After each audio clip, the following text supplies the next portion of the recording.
Founders Forum, Episode 8.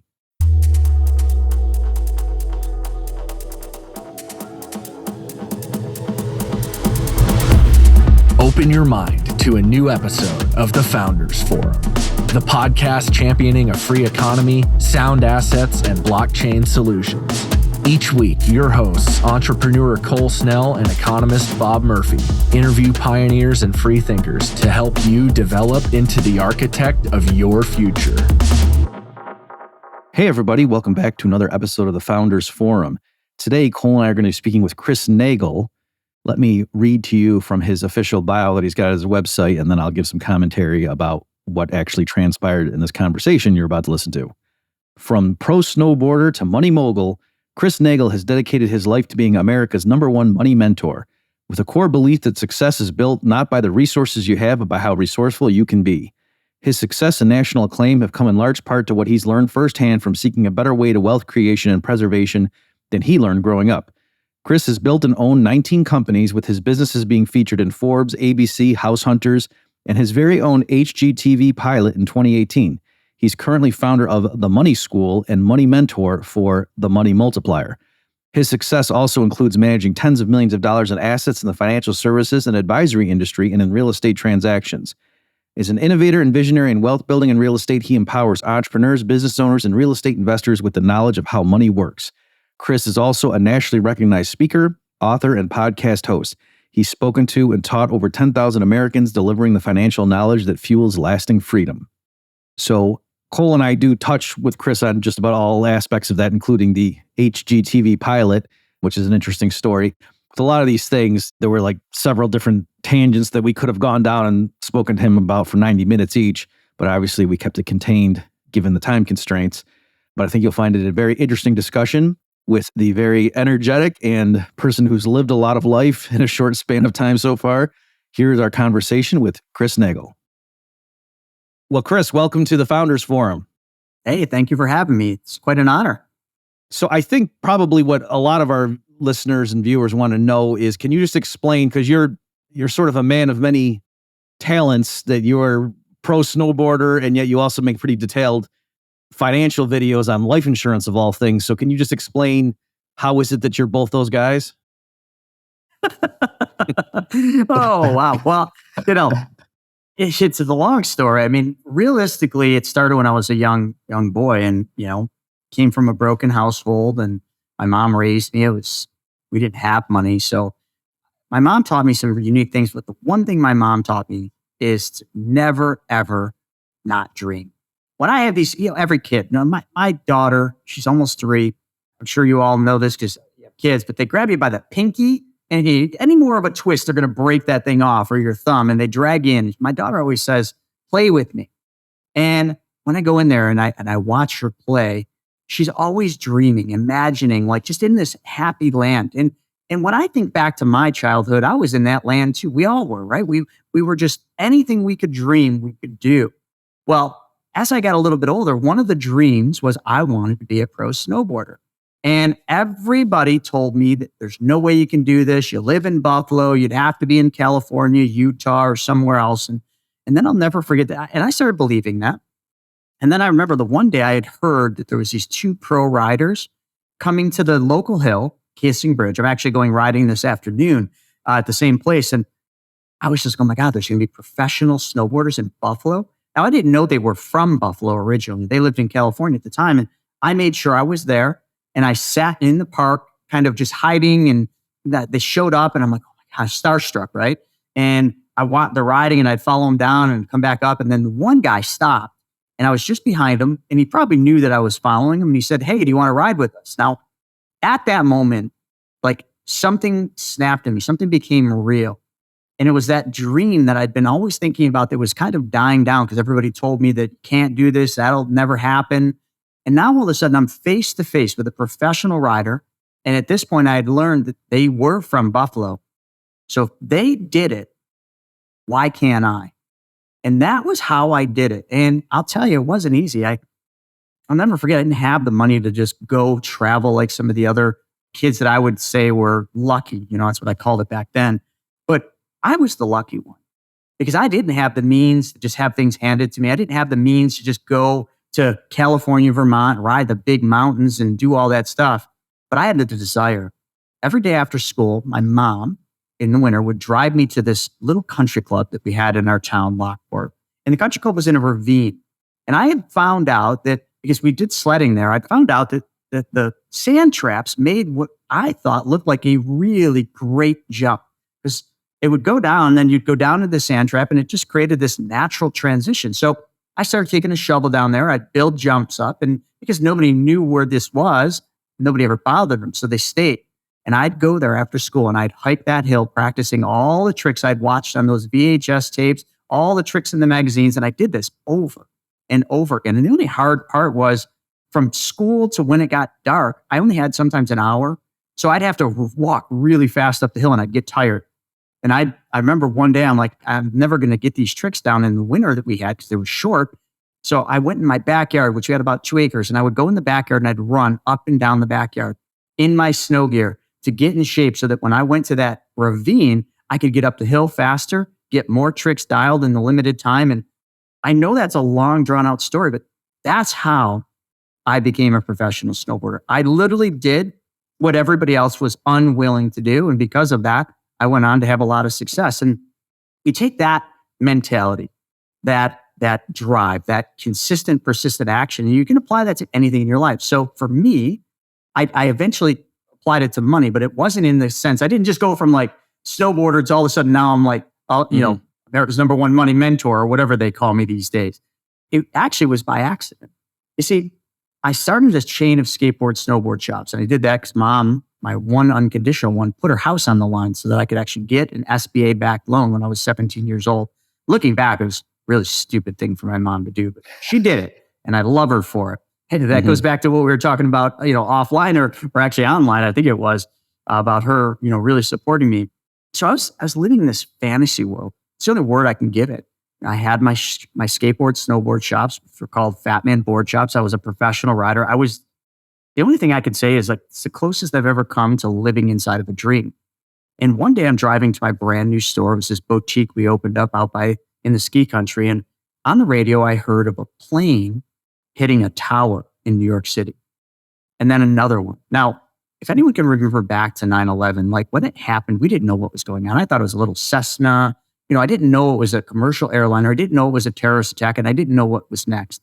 But when it all sank in and we went into the .com recession, at that point, I was 22 years old, was the first recession of my life that I actually felt the impact of. Now, let me just transition to now. We're 2023. We're going into a recession. And anybody, and I might get this wrong, but either 36 or 38 years old or younger has never felt the impact of what a recession does. So that was me back then, and that forced me to get a job. Now, I didn't get into an earlier story, but I had vowed to myself at 16 years old, after a really terrible experience at this restaurant, I vowed to never, ever work for anyone again. Hence, I started my clothing line, which led into the skateboard shops. That's how that happened. Now my business drops 30%. I can't make my bills, and I had to get a job. And lo and behold, Little Caesars was not hiring delivery drivers at the time. So when I put my one-page resume out, basically professional snowboarder, own skateboard shops, 2 years of community college, that was my resume. The only people that called me back, and this is silly, I still don't understand why, but were Wall Street firms.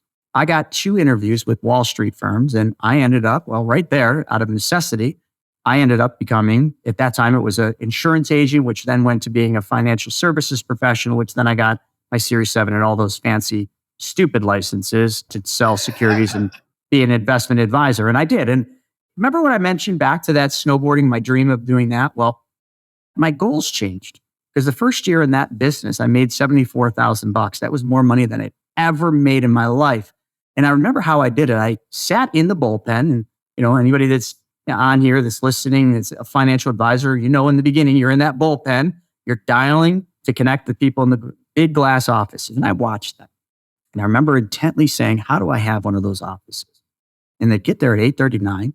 They'd leave for a 2-hour lunch. And then at 4:30, maybe 5 o'clock, they'd leave for the day. So I said, all right, all I need to do is do what they are unwilling to do. I got there at 7 o'clock in the morning. I got all my paperwork in order early. So when the bell rang, all I was doing is my job. And then when they were left for lunch, I picked the phone up and I dialed people that I was going to go meet. And then at 4:30 or 5, when they were gone, I got in my car and I didn't go home. I went and I started seeing people at their kitchen tables. And I wasn't the only one that did this, but I was the one that did it the most consistently. And I became the number 3 guy in that office in a very short period of time. So that's how I transitioned from snowboarding and skateboard shop owner into Wall Street and being what I would say was one of the top producers in those firms in those years. And I spent 16 years doing that while I was a professional snowboarder, while I still owned the skateboard shops, and while I built up that real estate portfolio that we may or may not get into. Well, that's so interesting. The one part of that story that I found most implausible. So I grew up in Rochester, in upstate New York, near Buffalo. And so I would have thought that somebody in California who wanted to be a snowboarder, they'd say, "What do you think this is, Buffalo?" But I guess, because for people who don't know, Buffalo gets dumped on with snow. Oh, So, and I guess quick, and then obviously, Cole, I know you want to jump into, but it's funny you mentioned how you got hired by Wall Street. So there was a period where I left academia and I was trying to get in on Wall Street. And this was like, 2006. So this was right, it was they called it financial engineering. And that's where I was trying to, because I had a physics background. So like the equations, the math they used to evaluate derivatives is it's the same math as they use in physics. So fortunately, I didn't get hired because otherwise, I just would have gotten it as everything blew up. So fortunately, it didn't happen. Would have been bad. So some bank gets me on the phone and I don't think I've told this story in this podcast. So some banker gets me on the phone and it's for a real estate, to analyze the real estate market. That's what they need. They're mortgage, issuing mortgages. And he's going through and he's asking me, "Okay, NYU, okay, good PhD." He goes, "Oh, wait a minute. Your PhD is in economics?" And I said, "Yeah." And he goes, "Oh, I thought you were finance. You economists think everybody's rational. We don't need you." And he hung up. So, true story. Oh, yeah, that's hilarious. Your story about snowboarding brings back so many memories. I think I was texting with you one time and I was telling you a story about living in Whistler, BC. I remember that. Snowboarding was my life for, many, many, many years, a couple decades probably. I was never pro, but I wanted to be, and I didn't get there. But I remember living in Whistler for a number of years, and the best snowboarders, and I would come up to these guys and I would see them and I'd start riding with them and I would say, "Well, where are you from?" And I expected them to say, "I'm from California. I'm from Colorado. I'm local. I was born in Whistler." No, they were all from like Winnipeg, Manitoba, Canada, the flattest part of the entire country, right? And I go, "Well, how are you this amazing sponsored professional snowboarder from Winnipeg?" And he said, "Cole, because we learned on riverbanks. And we used to build these jumps to flat. And we get out here and we just rip because we're in the mecca of terrain."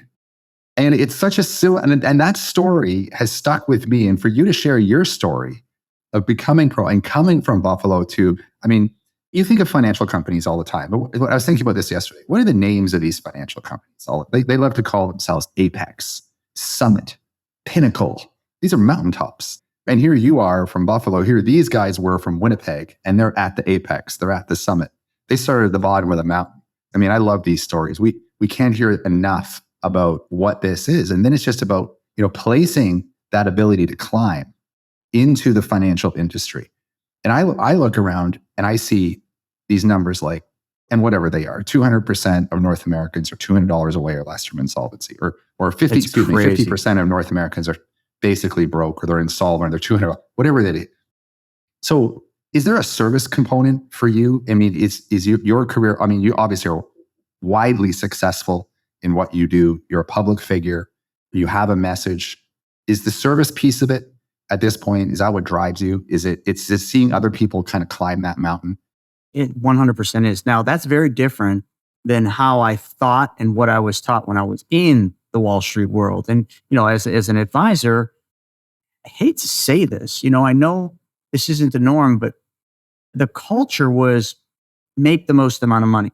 Go out there and sell the products that pay you the most. Get the money under management so, you get paid and then work less. And it was almost backwards for what I do today. And I did that for 16 years. And thank God I left. I don't know, I often think, I don't know if I would have ever got out of under being a financial advisor. I didn't like it at the end. I had climbed to a level where we were a boutique RIA and we were managing large sums of money. And I got to see how the dark pools worked. And I got to work with hedge funds. And I saw a lot of things that actually scared me. I'm not going to lie. Things, and this would have been around 2016 to 18, which was, hey, it's golden time in the markets. I mean, there was nothing wrong with the markets at that time, but I saw a lot of things that spooked me, that scared me, things I didn't seem or feel right about ethically.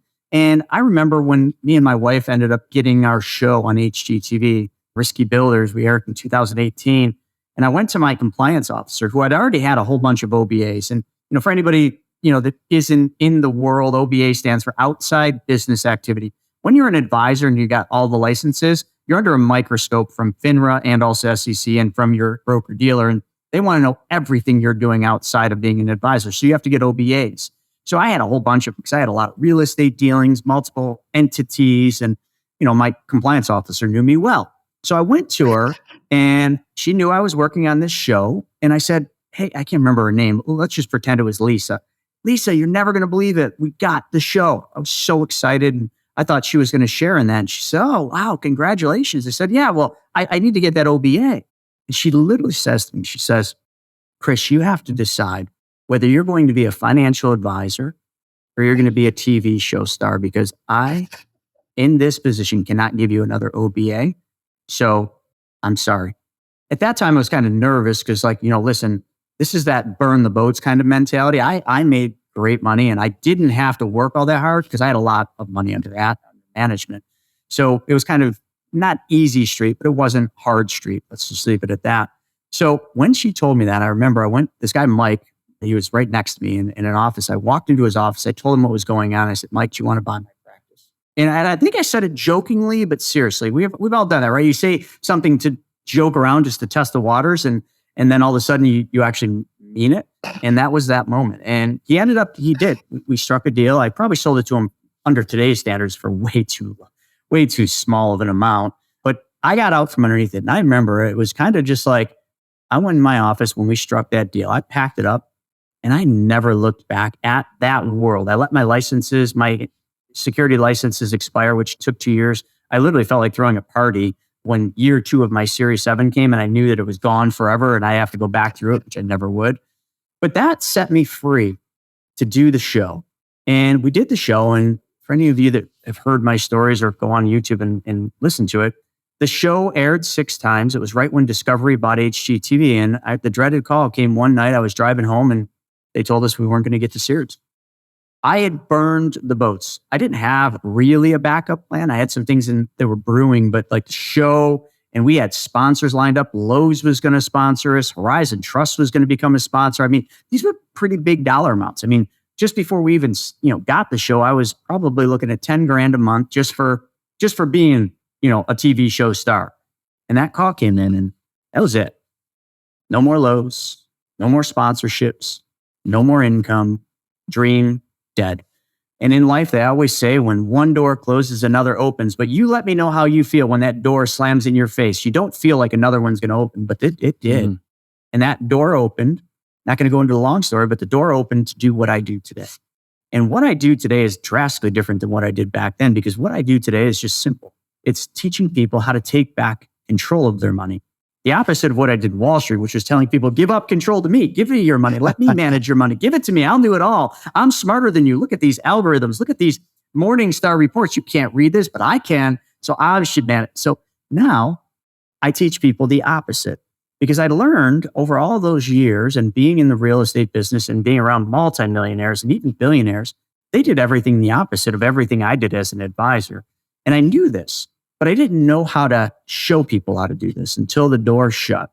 And all of a sudden now I was just like, okay, I'm going to teach people how to take back control of their money. And I'm going to do that by teaching them how they can become their own bank by simply applying the late R. Nelson Nash's philosophy of the infinite banking concept and teaching people to take back control and take back their banking functions in their life. And it was so simple to me, but so complex with the way that a lot of people were teaching it or showing it.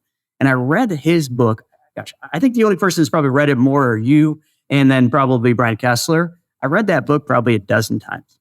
I just knew it inside and out. And I started applying those things in my life. And instantly, things changed very rapidly. But it was a slow go, but it felt fast. because I was doing it. And as I was doing it, I was teaching it. And as I was teaching it, people were then starting to change their life. And then people started asking me, well, how do I do this? And I started thinking, well, I don't call Brent. Like, that's who taught me how to do it. And it was just this process. All of a sudden, one day, my wife said to me, she's like, you need to help Brent do this. You need to go on the road and start speaking. You are the only person that can do this. And he's tired. You can see it in his face. Because I'd always have him come out and speak at my RIAs. And that was when I started doing it. I literally just, one day was like, okay, I'm going to do this. And well, the rest is history. So I know we definitely want to unpack all that much more as this episode unfolds, but I don't want to skip too quickly over. You said this is going to seem like a total tangent, but people have this idea that Wall Street is completely unregulated as wildcat casino, and yet you were just talking about how you have a compliance officer. It sounds like you're checking in with a parole officer. They have to get everything so there's parole officer would have been way easier, man. Yeah, way easier. Right. There's this it's like the worst of both worlds, where the financial sector is one of the most highly regulated in the United States, and yet you've got Bernie Madoff. And like you just said, it wasn't that, the client's actually interest was always, everybody on Wall Street just, lays awake at night. How can I help my clients more? That's not. So it's this perverse intersection where they're extremely regulated. Every move is micromanaged under a microscope, and yet the outcome is not what the ostensible justification for all that regulation is.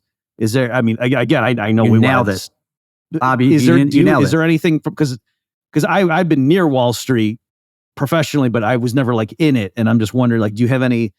So like, why is that just, sometimes things go awry, or is it that, the people at the top making those regulations, they have a different motivations and it's all for show?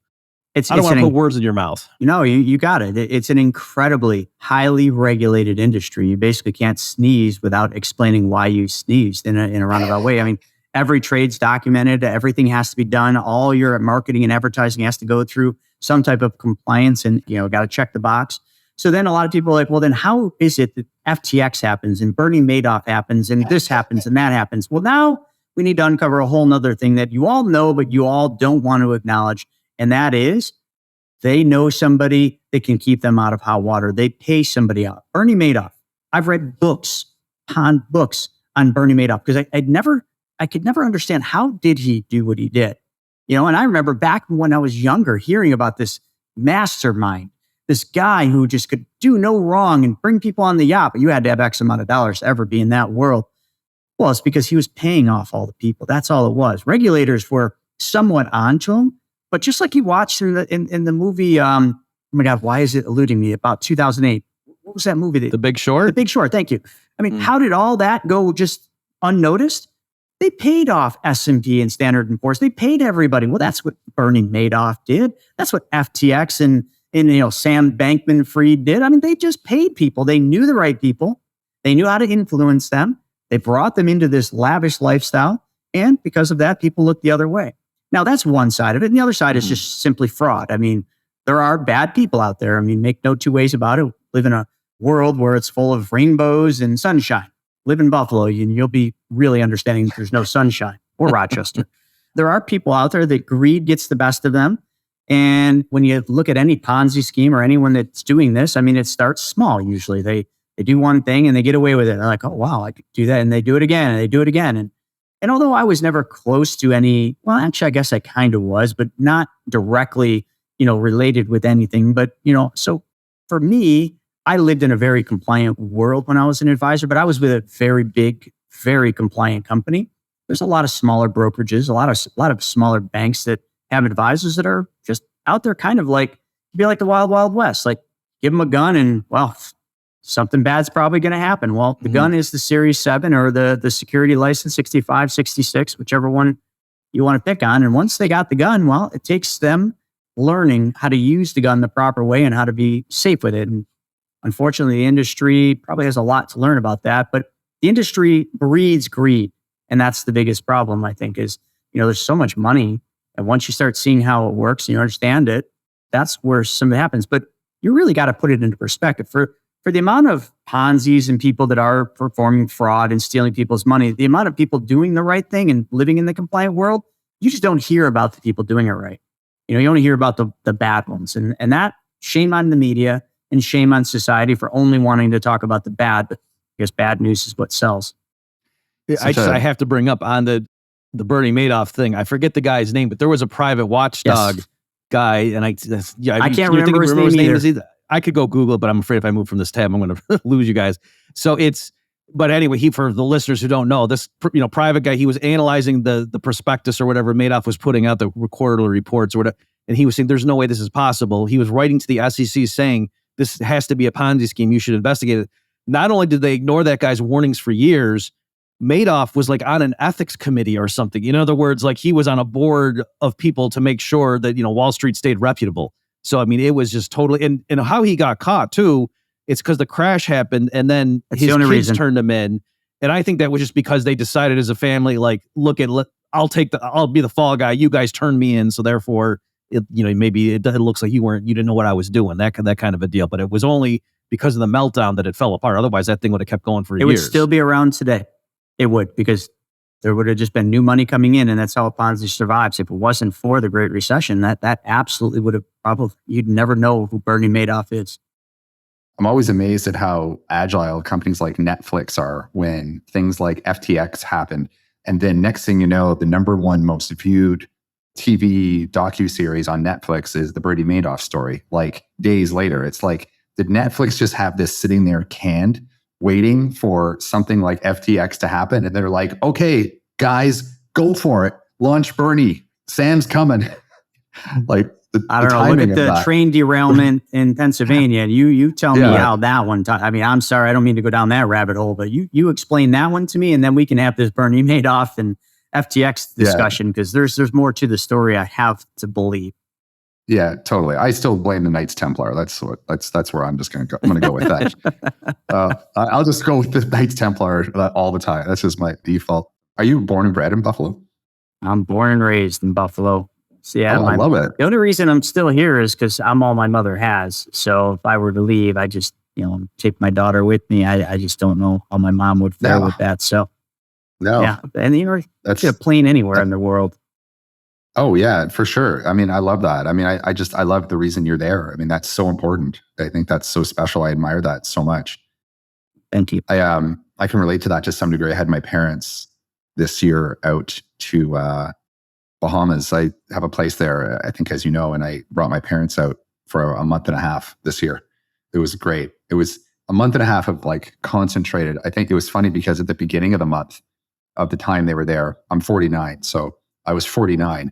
And by the time they left, they were waking up in the morning and making me porridge. I think I was like 5 years old, spending like, I just turned into this child in their mind. Spending that amount of time with your parents again was like, I love super cute. I love it.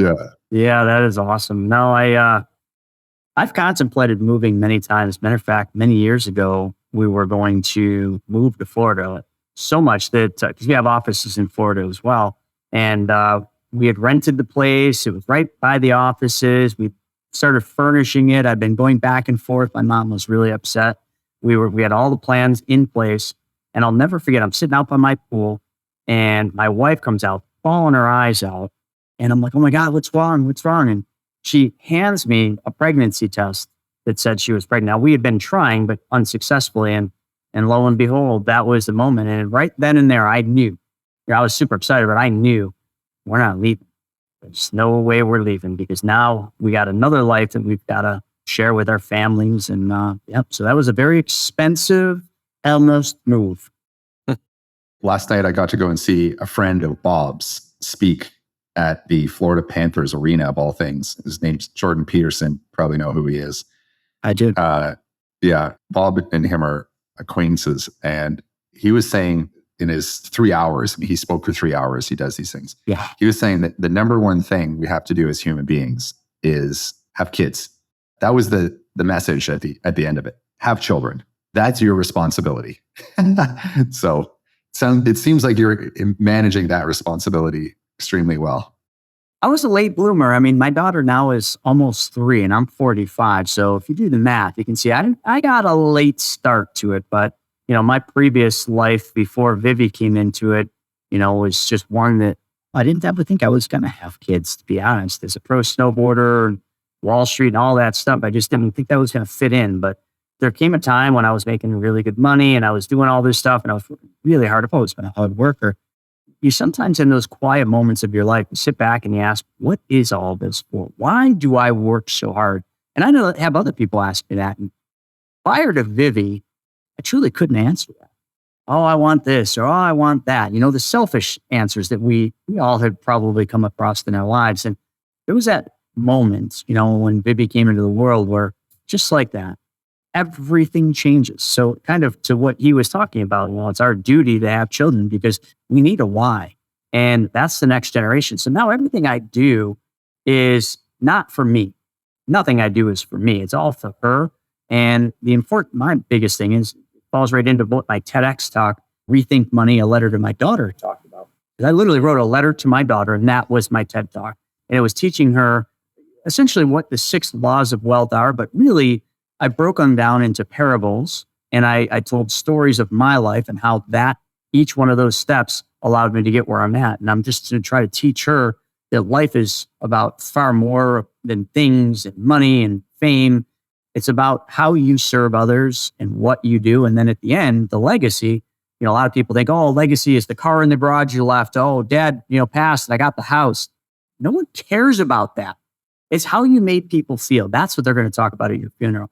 How you smiled all the time, how every time you were in their presence, they felt like a better person, and how you changed just their life. That's what people care about. We don't have to change the world. We got to change one person's life at a time. And that's how people change the world, was one life at a time. I love that. That's so powerful.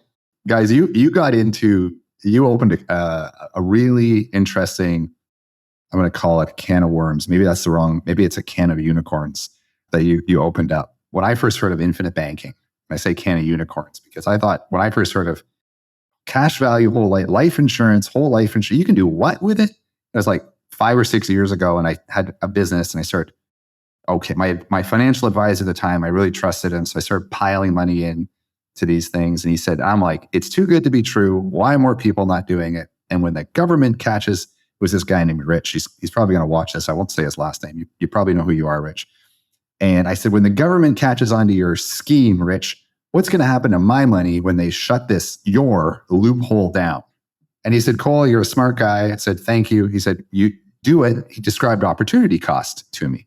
And when he described the opportunity cost, I said, I lost sleep. I got to do this. This is right here. I got to pick this through.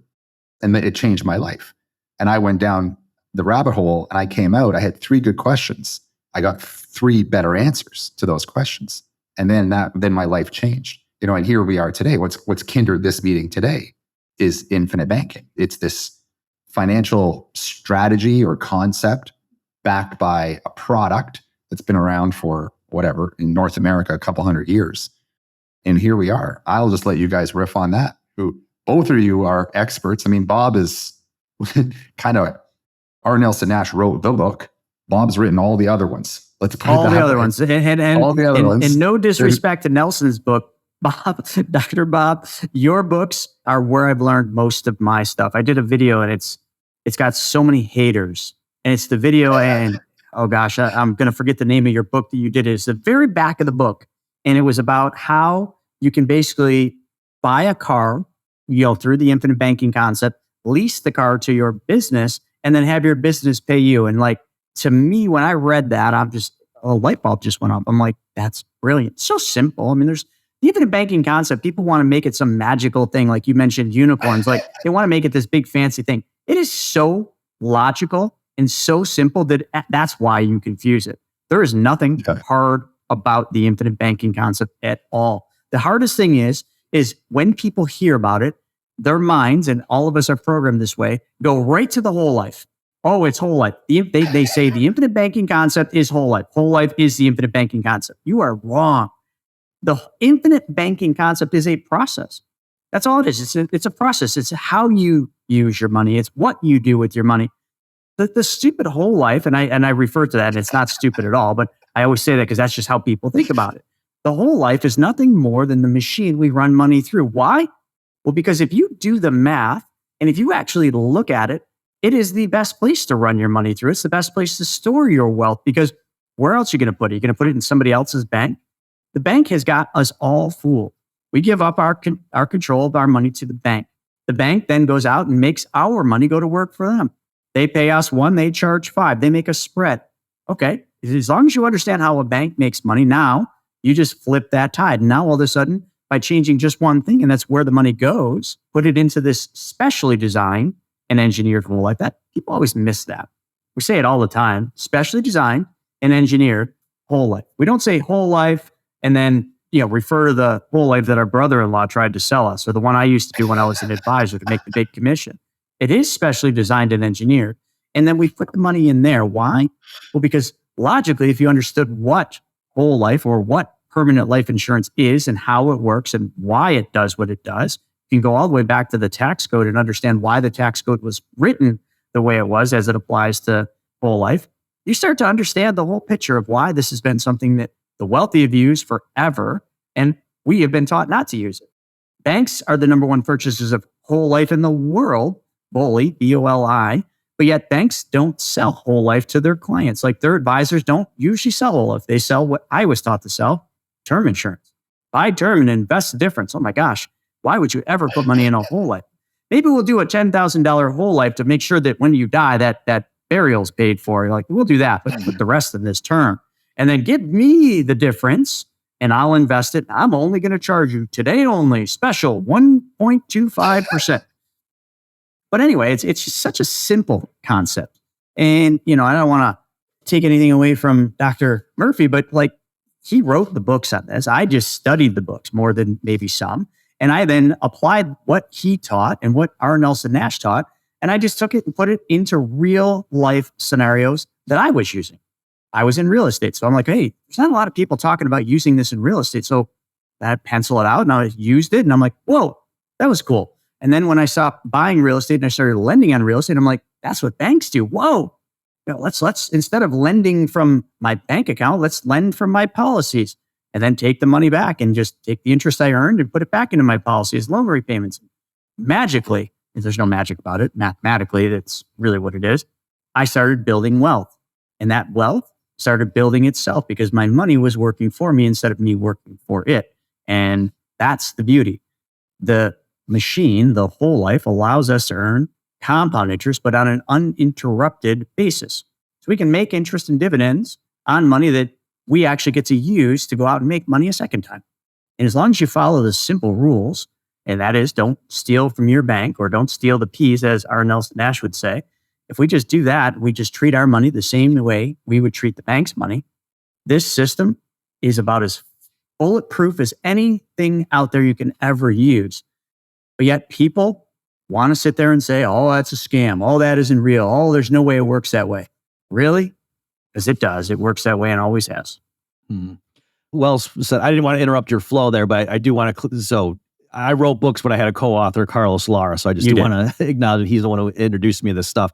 Now, you said something, Chris, that me coming in as an outsider, it was amazing. Because I had the same thing when I started explaining it to my friends.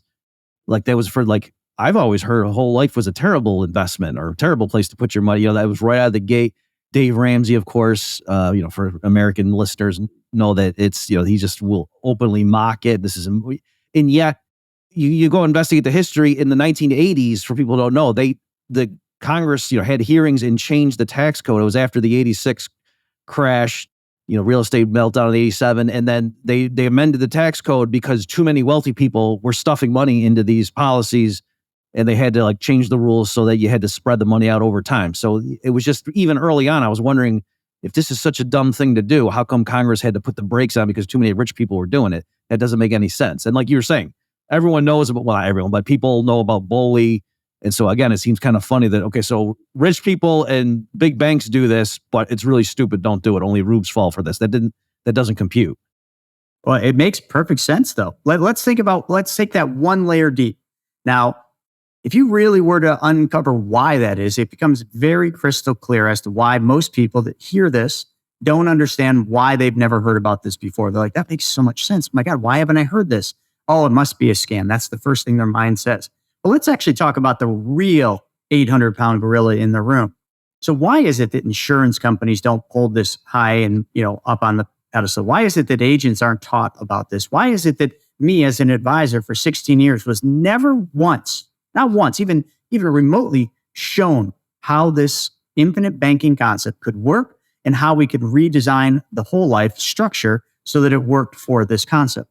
And it comes down to a real simple thing. When you look at an insurance company, it is a profit company, hence why we use them, because they're one of the most financially secure, most financially stable institutions, I don't want to say in the planet, but probably in the planet. They always have been. It's why the Rockefellers and the Rothschilds decided to do what they did. So, but then you look at, where do insurance companies make the most amount of money? And that lands you to the answer to the question.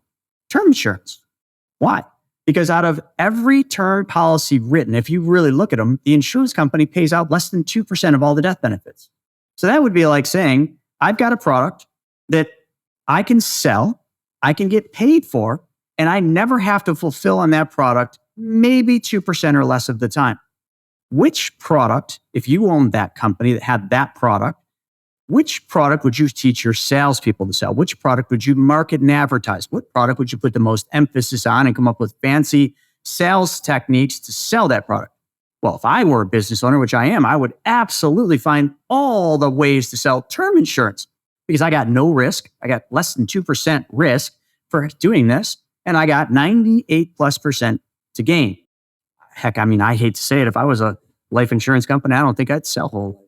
Because then you got this other product on the other side that's been around the longest that we're talking about, this whole life, that has to be paid out on 100% of the time.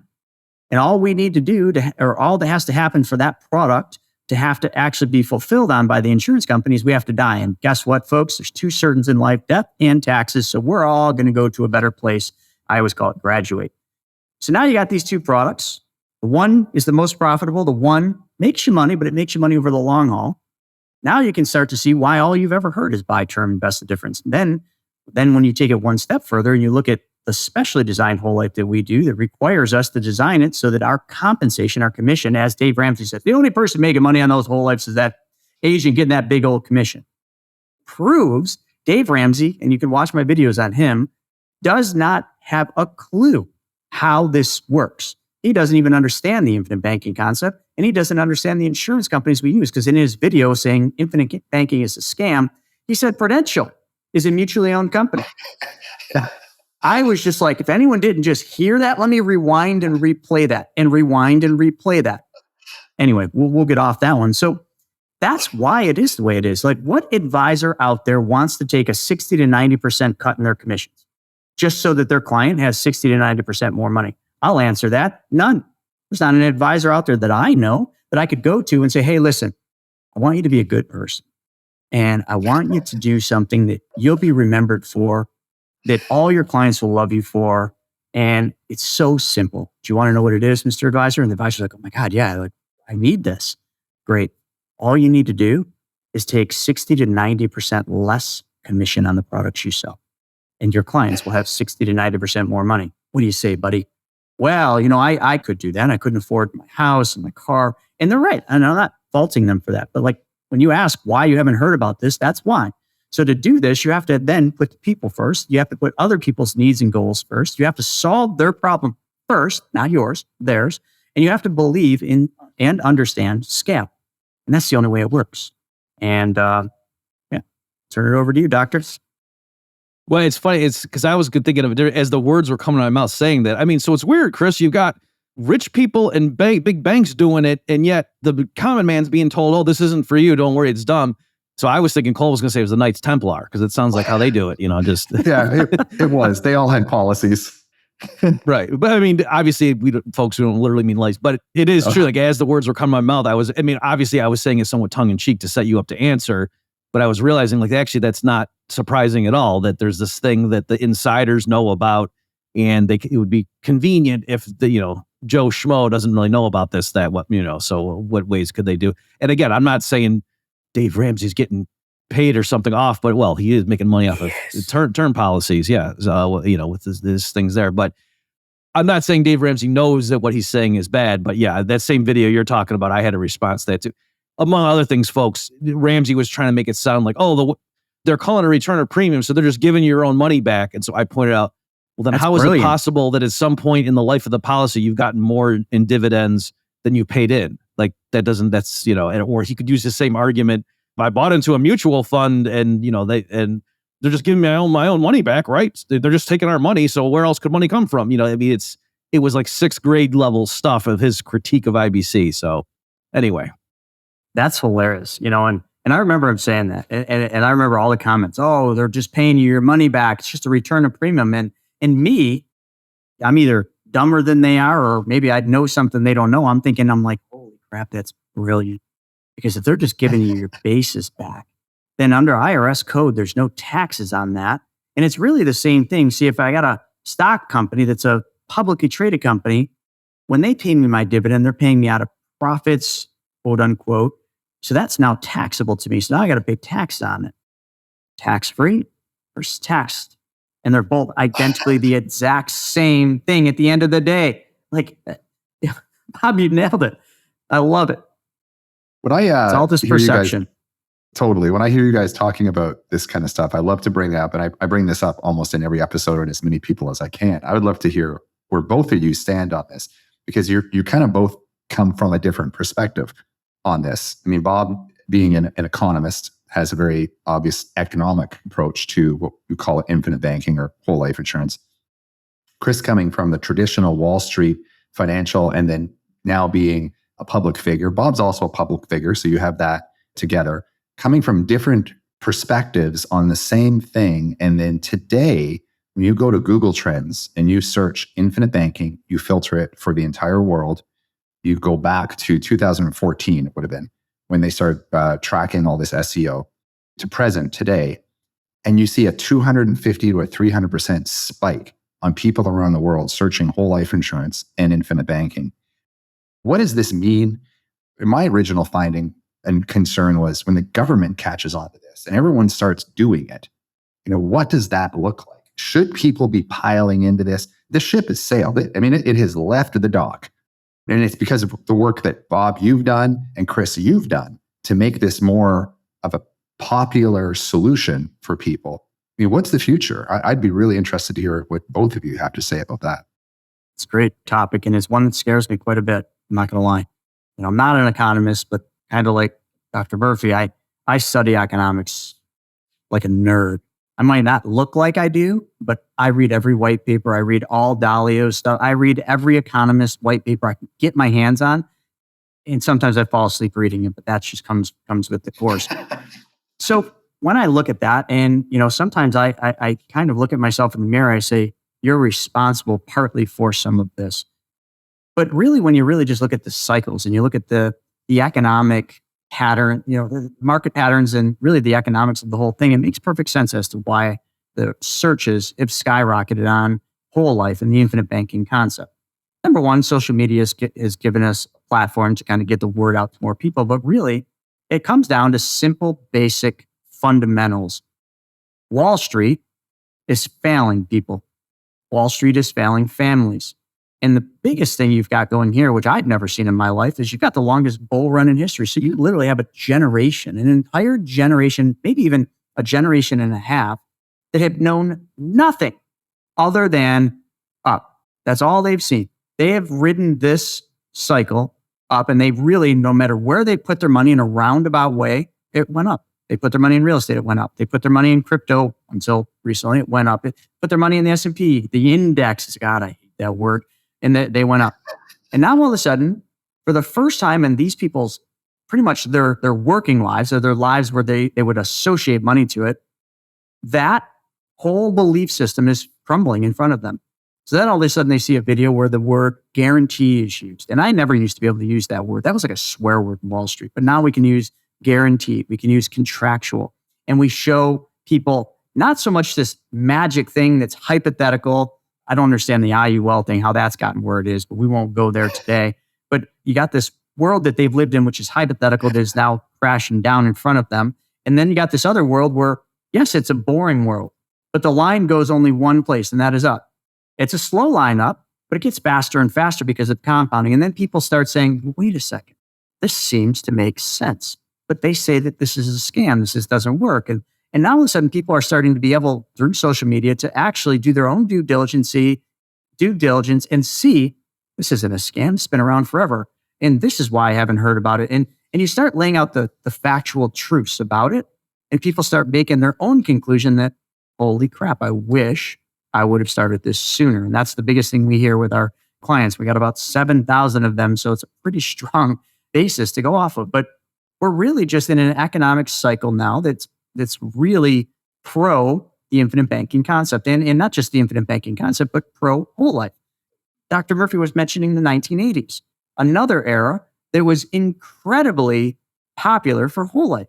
Maybe not the infinite banking concept, but it was probably used, it wasn't coined back then. But whole life was popular back then because of the exact same thing. In the 80s, like the markets threw up on themselves.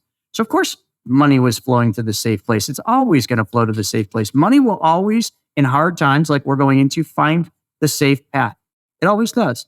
And it always starts with the big money first, which is why in 88, they came up with the rules that inhibited how much we can put into life insurance in single premium, or the MEC rule, as you know.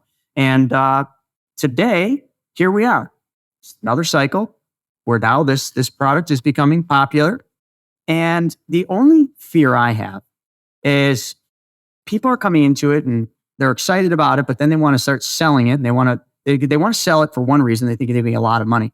But then they really dig in, and maybe they watch one of my videos showing, wow, do this design to give your client 60 to 90% more cash value. You had to take a cut in your commission of that much.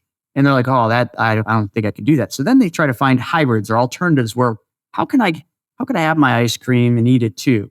And then products come into the market that are not conducive for what we do, but they start trying to make it conducive. Or you get people coming into the market where they don't want to say the word whole life. So they call it something else, and they try to, I hate this. Listen, if there's one thing I'll do before I'm gone on this earth, is I will strike down on people that can't just call it for what it is. It's a whole life policy. Call it what it is. Don't make it something else. Don't say everything that it does and then not call it out for what it is because you think that it's got a bad name. That you're the problem. Anyway, sorry, I went on a long tangent there, but that's my fear. Amen. Amen. Okay. Yeah, so well said, Chris. My quick response to what you asked there, Cole, is, so right, I think what can people do is sort of just make sure as they communicate to the public, they don't use deceptive metaphors and things like that. And so certainly, in Infineo, that's what we're trying to do, is to make sure anyone that from our team that communicates with the public, it's very crystal clear what's going on, so there's no misunderstandings. But then besides that, it's, as I stress, in the stuff I've written, the videos I make, it's not, we talk about, there's all these tax advantages and things, but it's not like it's a loophole that the insurance lobby got on their behalf. And it doesn't make sense. Like, a policy loan is a loan. That's a loan is not income, so it shouldn't be taxed. Exactly. The death benefit is making you whole after a loss. So if your car gets wrecked and the car insurance sends you a check, that shouldn't be taxable income. It's just restoring a loss. So a lot of the reasons that doing this has good tax advantages, they're not arbitrary loopholes. And so, there's a logic behind it in terms of the accounting. And then the other thing is, if people are on the fence, when these big changes were made in the past, the existing policies were grandfathered in, what their treatment was. So yeah, we can't control what Congress is going to do down the road, but I don't think that should be a reason people, if anything, they might say, well, get in now while the rules are still this way. And maybe your policy will, the treatment that was the understanding when you got in will be grandfathered in, because that's happened in the past when they've made big regulatory changes. I think there's one really important thing there. And we can go back to 1980s, 86 to 88, when those changes were made, or we can take them right to today. The one thing that could potentially change because of this is the same thing that changed back then. Could be the tax treatment of the gains. So if that happened, just like it did back then, I came into the financial world in 2003, but I heard the echoes of those advisors and agents that used to sell those big policies, that after they came up with that law, they just left the business. They were like, I'm not doing this anymore. I can't do my business. Of course you could. You just had to pivot and change. So if all of a sudden, like, it does come under fire because of the tax treatment of the cash values growth, the dividends and the interest, if they took that away, does that mean that this goes up and we should just throw our arms, pack our bags and go home? Listen, let's just go north. I can go 20 minutes and I can be in a land called Canada. And in Canada, this has already happened. They practice the infinite banking concept up there. They have great whole life products up there. And guess what? They don't have the same favored tax treatment up there. But does that change the outcome? Absolutely not. Does it maybe strike down a little bit because you got to pay tax on the gains? Yeah, but you know what? Again, now you're putting all the emphasis back on the stupid whole life, the product, when your emphasis and all your energy should be put into the process, because that's what will make you wealthy and keep you wealthy. The product, think of it like an airplane. If you could find an airplane that you could fly either way cross country, you could go, east to west or west to east. In both ways, it had a tailwind. You would never, ever jump on a different airplane because you'd get where you're going faster. And your pilots would always come on the mic and say, just so you all know, we had a nice heavy tailwind. We're going to be arriving 20 minutes early. So you can go have a beer. You can sit down with your family. Enjoy. Thanks for flying the only airline that has a perpetual tailwind behind it. Okay, so now that right there is what you have today with this. So if you take the tax treatment away, as long as you understand the process and you understand how to keep your money moving through this process called the infinite banking concept, you now have a perpetual tailwind behind your money. Doesn't matter how it's tax treatment or handled with the tax treatment. So I think that is the one thing that a lot of people maybe should fear. But if it happens, good. It'll get rid of all the wannabes. I don't want it to happen. I'm not saying I wish that. But if it did, I think it would be a cleansing. I'm hearing some good analogies. The question is, do you want a headwind or do you want a tailwind? On behalf of Bob, Chris, I'd really like to thank you for being here. That was a really solid way to end it. I mean, I love that analogy.